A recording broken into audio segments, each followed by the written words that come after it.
And today this video is definitely not sponsored by Sonic and Sonic's brownie batter and yellow cake batter shakes. Sonic! How many times did we have to hear about Sonic during last night's Raw? But as we all know, last night's Raw was Championship Monday, which featured a hell of a lot of championship matches that were very small and very short. As always, us professional wrestling fans, we're all very entitled bastards, aren't we? But WWE, you promise so much and give us something so frustratingly small. Give us more, will you? Hit the intro.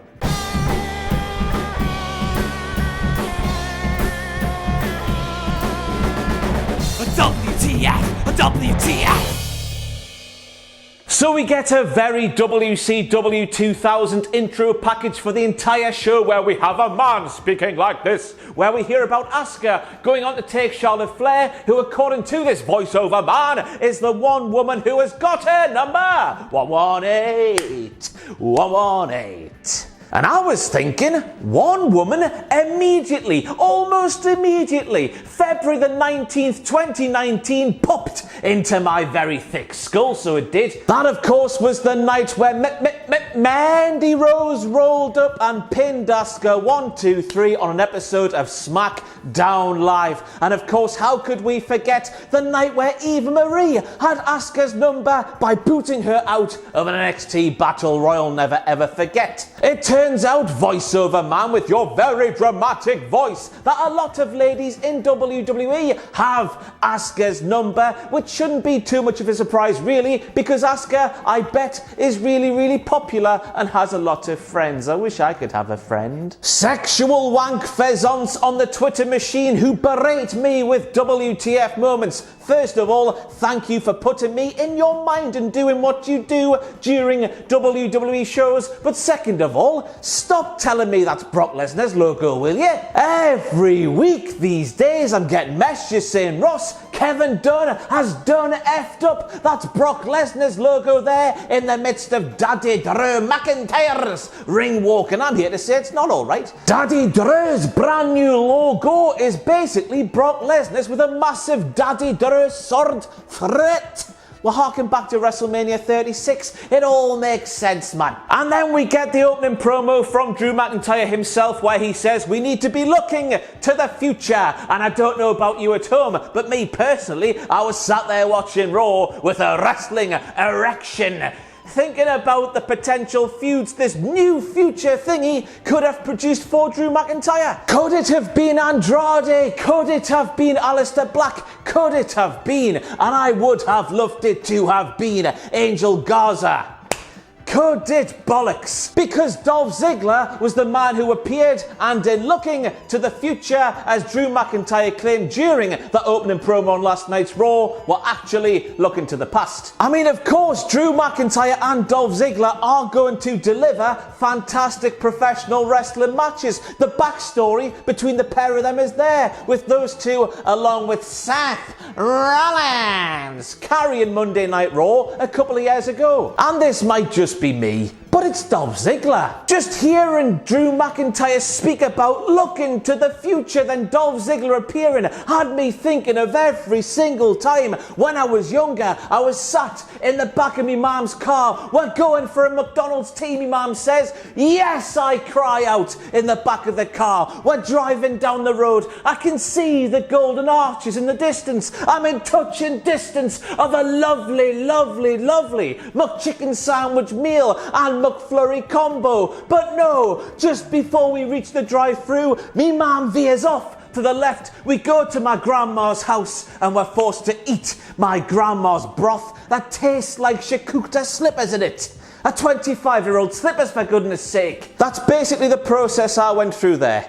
Oh. And also with Dolph Ziggler moving to Raw, we've got to mention the Brand for Brand Invitational in WWE, which according to WWE is going to happen 4 times per year. So far, by my maths and my memory, even though my memory is completely shot, which means what I'm about to say is probably wrong, we've seen Charlotte Flair appear on a SmackDown. We've seen AJ Styles move from Raw to SmackDown. We've seen Dolph Ziggler and Robert Roode move from SmackDown to Raw. And can we count Apollo Crews' transfer to Monday Night Raw just after WrestleMania 36? I have no idea. What I am trying to say is that WWE have once again put a stupid stipulation, a stupid rule on their storytelling, something they didn't have to do, and here we are a short time after they brought it in, and here we are, we're just about to break it. I'm just asking, why do that? Why not just say, fans, we're in the midst of a global pandemic. Producing WWE shows each and every week is going to be 10 times, 20 times, 100 times harder than it was beforehand, and beforehand it was really bloody hard. Exclusive rosters for Raw and SmackDown for the time being in the midst of the pandemic scrapped to one side. The world will go back to normal, our exclusive rosters will come back. For the time being, it's a free for all. You've got no rules to break then do you? Now when Dolph Ziggler appeared on this week's Raw to explain that since SmackDown got AJ Styles, it was only fair that Raw got himself and his tag team partner. Was anybody else expecting him to say Sonya Deville? Because I was. I'm asking the question, how the hell can Dolph Ziggler and Bobby Roode still be a thing after so long of not being a thing on TV? I thought Ziggler had moved on. Why, what? And I'm also asking the question, why the hell was Dolph Ziggler and Bobby Roode a thing to begin with, for goodness sake? Let Bobby Roode be a heel by himself. He's a bona fide main eventer. Let him flourish under his own glorious steam, you cowards. Now I was watching that opening segment featuring Drew McIntyre and Dolph Ziggler, and I couldn't stop thinking to myself, what the hell are those fake crowd noises? Will you shut up, man? Thank you. Now I've been watching the return of the Premier League in the football, in the soccer over the past week, and let me tell you, they have nailed the fake crowd noises, with no crowds being allowed, of course, in the stadiums. But the fake crowd noises during this week's Raw provide us with not one, but two WTF moments, so they do. First of all, those fake crowd noises were so bad and so out of place and so obvious and so distracting. I wanted to take my two fingers and stick them into my ears. They were that bad. What the hell were they thinking? And secondly, WWE, if you are going to put fake crowd noises on top of the actual crowd inside the Performance Centre, why have the actual crowd inside the Performance Centre? Why are those lads and lasses risking their health, remember, in the midst of this global pandemic, when the production teams for WWE didn't think they were needed and thought they needed to be dubbed over? They might as well have been locked up inside their houses, safe and social distancing, something they're not doing inside the Performance Centre. It was a weird call, that one, for me. The website I normally use to get my stats and figures was down today, so I've got no idea if Nia Jax's claim that Charlotte Flair has never ever defeated her, and the one time they've had a singles match Nia won 3 years ago, I've got no idea if all of that is correct. I hope it is, but with it being WWE, it might not be. The Viking Profits are not the NWO. No, we're not for life. But then Angelo Dawkins says, but we are forever.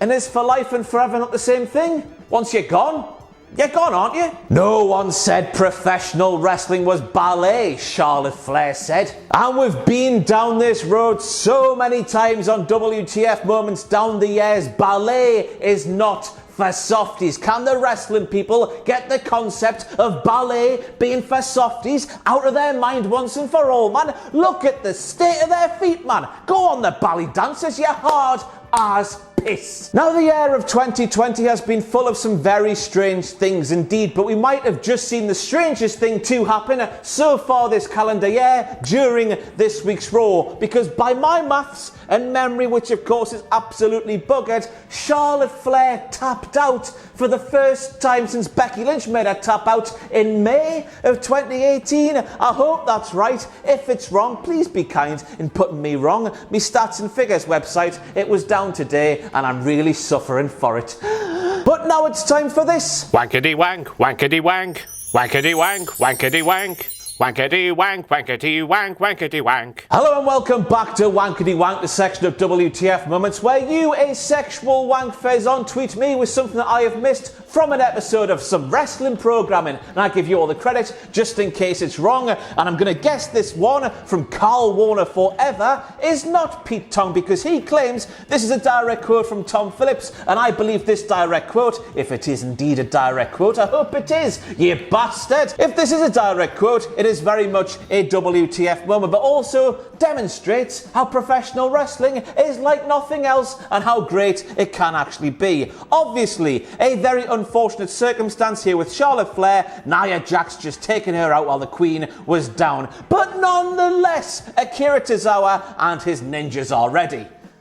One extreme to the other. Fantastic. And more on that injury for Charlotte Flair. Good on WWE for finally taking her out of the firing line for a little bit there. The overexposure and booking that benefited nobody else outside of Charlotte Flair's body. To be honest with you, it was it was absolutely extracting the Michael out of professional wrestling and WWE. And with all of that hampering the fans' outlook on Charlotte Flair, the worst thing about all of that is the fact that none of that is Charlotte Flair's fault. What's she supposed to say? No, I won't do that thing that makes me look very good.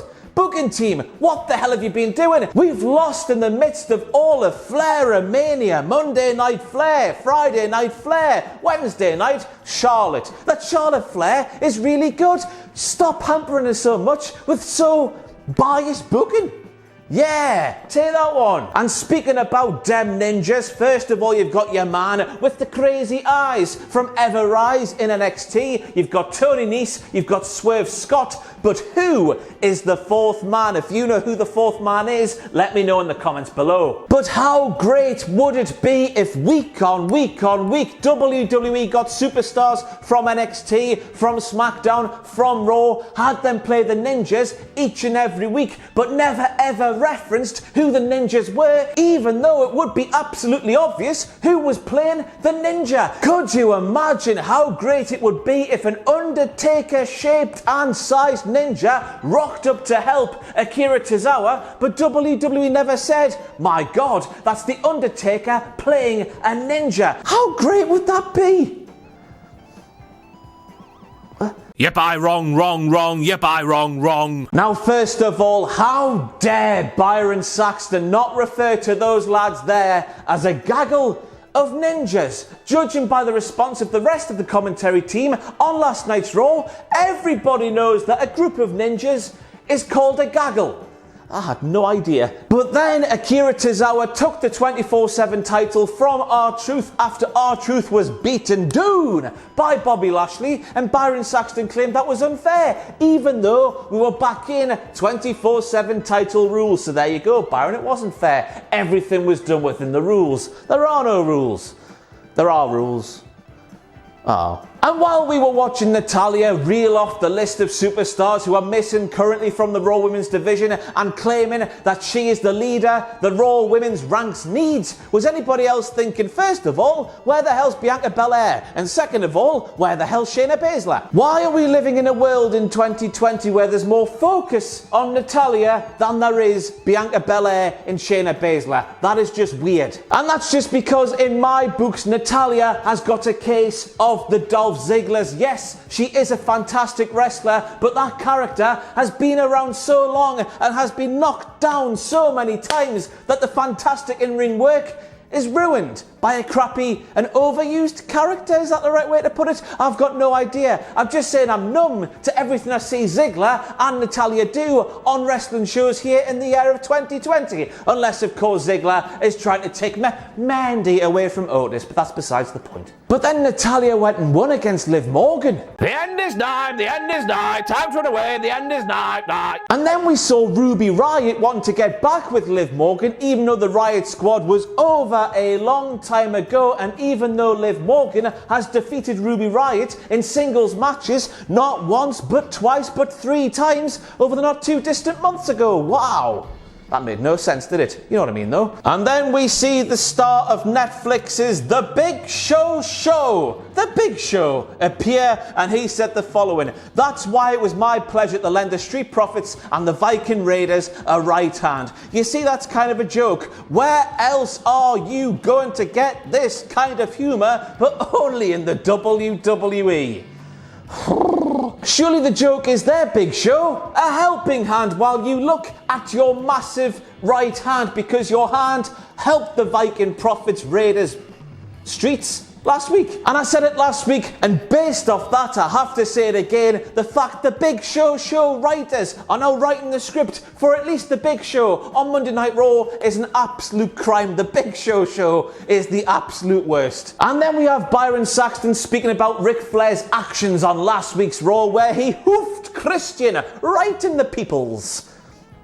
Nuts. Well, they do say the evolution is a mystery here, especially for Byron Saxton, based off the fact he's asking that question. Rick is Randy's uncle, not dad, because that's Cowboy Bob and his not Blank's Edge.